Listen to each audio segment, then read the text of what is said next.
함께 말씀 보도록 하겠습니다. 오늘 말씀은 빌립보서 2장 5절부터 18절까지 말씀입니다.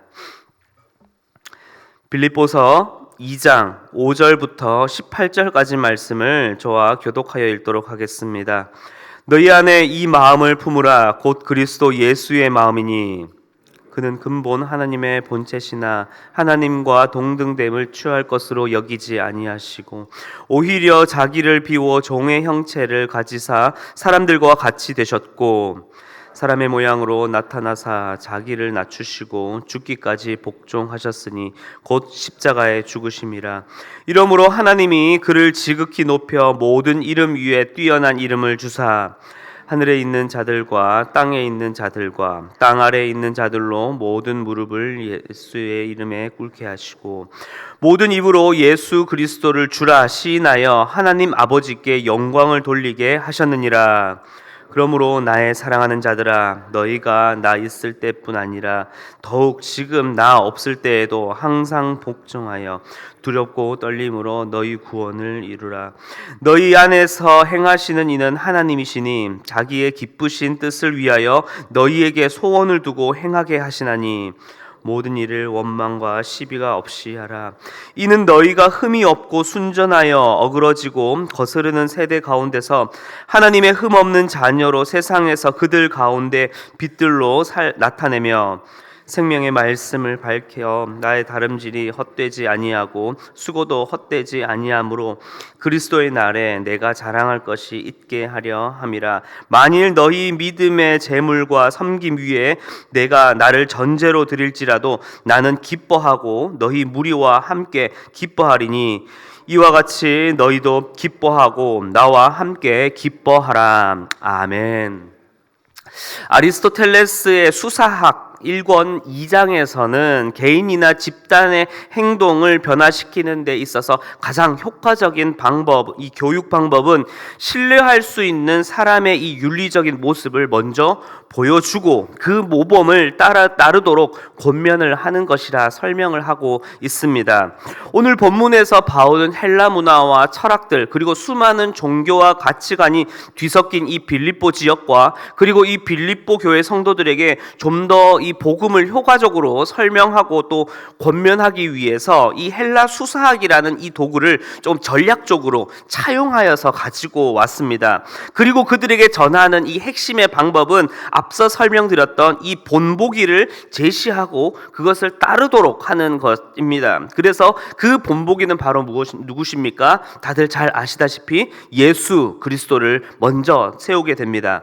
그래서 이 구조적으로 조금 말씀을 보게 되면 2장 1절부터 4절까지 이제 어제 주일의 말씀인데요. 그 말씀에서는 그리스도를 따르는 성도로서의 이 마음의 자세에 대해서 설명을 하고 있고요. 그리고 오늘 함께 포함되어 있는 12절부터 18절에는 그리스도인의 이 실제적인 권면, 이렇게 살아야 한다라고 하는 실제적인 권면을 담고 있습니다.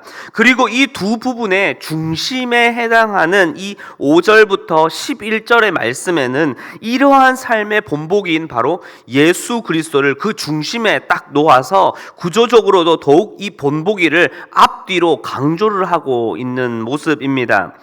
당시 빌립보는 이 로마 시민권을 가진 이 퇴역한 군인이나 아니면은 어떤 정치적이나 여기에 있는 고위 관직에 있는 인사들이 이 빌립보 지역에 많이 거주하고 살고 있었습니다.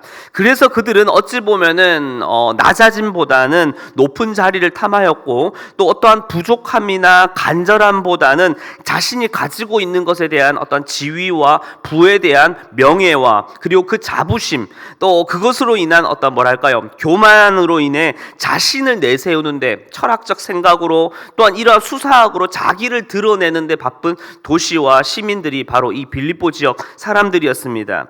그리고 이러한 문화는 너무나도 자연스럽게 고린도 교회 성도들에게도 그 영향을 미쳐서 그 빌립보 교회 안에서는 여러 다툼이나 갈등 또 헛된 자랑들이 이 빌립보 교회 안에서도 넘쳐났던 것이었죠.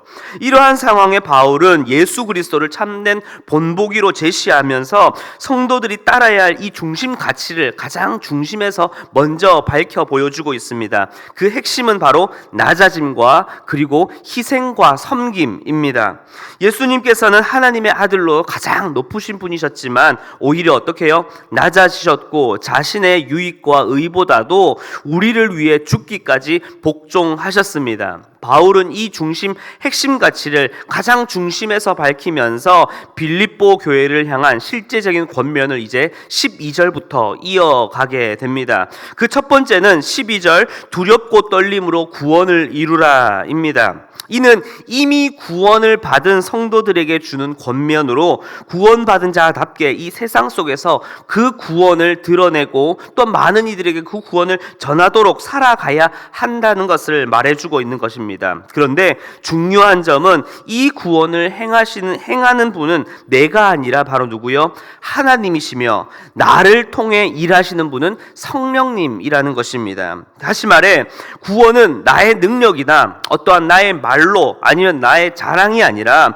나를 통해 일하시는 하나님이 드러나도록 나 자신을 어떻게 해요? 성령의 인도하심에 두렵고 떨리는 마음으로 내 삶을 맡기고 살아가야 한다라는 것입니다. 두 번째는 14절입니다. 모든 일을 원망과 시비가 없이 하라라는 것입니다. 이 원망과 시비라고 하는 이 단어는 이 광야에서 이스라엘 백성들이 하나님의 뜻보다 자신의 어떠한 생각과 계획이 앞섰을 때에 나타났던 대표적인 반응 또 대표적인 모습이었습니다.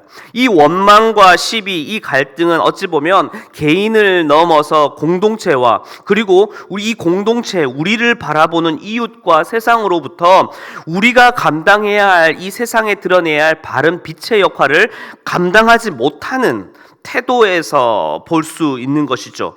그래서 바울은 어떻게 이야기를 합니까? 어그러지고 거스르는 세대 가운데서 흠이 없고 순전한 하나님의 자녀로 그 빛의 사명을 감당하라라고 그 다음 절에서 말하고 있습니다. 여기서 흠이 없다라는 것은 앞서서 말했던 이 원망과 시비와 정반대의 말이죠. 비난받을 것이 없는 이라는 의미를 가지고 있습니다. 그리고 순전하다라는 것은 다른 변질된 무언가, 나의 생각이든 나의 계획이든 변질된 무언가가 담긴 것이 아닌 맑고 깨끗한 내면, 곧 우리가 바라보아야 하는 예수의 모습을 내가 그대로 세상 가운데에 비추어 내는 것을, 그 순전함을 말하는 것입니다. 마지막 세 번째입니다. 마지막 세 번째는 18절. 이 모든 일을 어떻게 해요?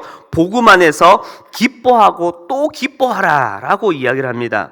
이 기뻐한다라는 것은 단순한 표정이나 감정을 드러내라는 것을 뛰어넘어서 복음이 주는 그 소망으로 말미암은 그 기쁨과 화평함을 말하고 있습니다. 17절에서 바울은 이 전제를 이야기를 하는데요. 전제는 이 희생제물 위에 포도주를 부어드리는 제사의 방법입니다. 즉 내가 제사 제물로 죽어서 나를 드리는 것이죠. 그럼에도 나를 죽어서 드림에도 있어서 바울이 기뻐한다라고 말할 수 있는 이유는 무엇입니까? 바로 예수 그리스도의 그 복음을 위해, 또 이 빌립보 성도들이 예수의 마음을 품고 살아가고 그 복음을 드러낼 수만 있다면야 나를 드리는 것조차, 나를 제물로 부어 드리는 것조차 어떠하다고요? 너무나 기쁘고 또 기쁠 수 있다라는 것입니다. 다시 말해 바울은 예수를 따라가는 이 빌립보 교회와 그 성도들이 어떠한 상황과 어려움 속에서도 설령 바울처럼, 이 바울 자신처럼 죽음을 앞둔 감옥과 같은 고난이 있다 할지라도 어떻게 해요? 영광스러운 그 복음을 따라 기뻐하라 라고 권면을 하고 있는 것입니다. 지금까지 내용을 이렇게 한번 간단하게 정리해 볼 수 있겠습니다. 바울은 빌립보 교회 성도들에게 고난 중에도 기쁨으로 따라가야 할 본보기로 예수 그리스도를 제시하고 있습니다. 바로 그분의 낮아지심과 희생, 그리고 아름다운 그 섬김을 이야기합니다. 이야기하면서 그것을 핵심 가치로 먼저 이야기를 하고 있습니다. 그리고 그 마음을 단순히 품고 따라가는 정도만이 아니라 정말로 내 삶이, 우리의 삶이 어떠해야 하는지를 설명해 주고 있습니다. 바로 첫 번째는 날마다 구원을 이루는 삶, 두 번째는 무엇입니까? 흠없고 순전한 빛의 자녀로 살아가는 삶, 세 번째로는 고난 중에도 소망을 바라보며 기뻐하고 또 담대히 기뻐하는 삶을 이야기를 합니다. 주 안에서 사랑하는 여러분, 오늘 그리고 이번 한 주 이렇게 살아갈 수 있겠습니까? 살아가야 하겠지요. 그런데 목사님, 말이야 참 쉽지요. 살다 보면은 또 실수도 할 수 있고 넘어질 수 있는 것 아니겠습니까? 라고 하실 수도 있을 것 같습니다. 네, 참 쉽지만은 않습니다. 목사인 저마저도 이러한 것들을 하나씩 지키며 살아가는 것이 정말로 살아갈 수 있느냐라고 묻는다면 당당하게 할 수 있습니다 라고 말할 수는 또 없는 제 자신인 것 같습니다. 그런데 오늘 바울의 권면이 궁극적으로 향하고 있는 것은 결과나 성과가 아니라 무엇을요? 바로 예수의 마음을 품으라고 이야기를 하고 있습니다. 빛의 자녀로 구원을 따라 살았는지 못 살았는지, 흠이 없는 하루를 보냈는지 보내지 못했는지 그 달성 여부와 정도가 예수의 마음을 품고 잘 살았느냐 못 살았느냐를 정하고 또한 그것을 단정짓는 것이 아니라 부족하고 연약하여서 또다시 고난과 문제 앞에 쓰러질지언정 그러함에도 어떠하다고요?